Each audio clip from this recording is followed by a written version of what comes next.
உண்டான காயமெங்கும் தன்னாலே மாறிப் போன மாயம் என்ன பொன்மானே பொன்மானே. என்ன காயமான போதும் என் மேனி தாங்கிக் கொள்ளும் உந்தன் மேனி தாங்காது செந்தேனே. எந்தன் காதல் என்னவென்று சொல்லாமல் ஏங்க ஏங்க அழை வந்தது.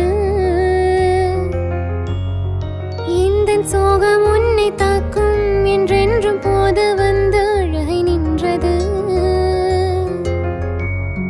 மனிதர் உணர்ந்து கொள்ள இது மனிதர் காதல் அல்ல, அதையும் தாண்டி புனிதமானது. அபிராமியே தாலாட்டு சாமியே நான் தானே தெரியுமா? சிவகாமியே சிவனில் நீயும் பாதியே அதுவும் உனக்கு புரியுமா?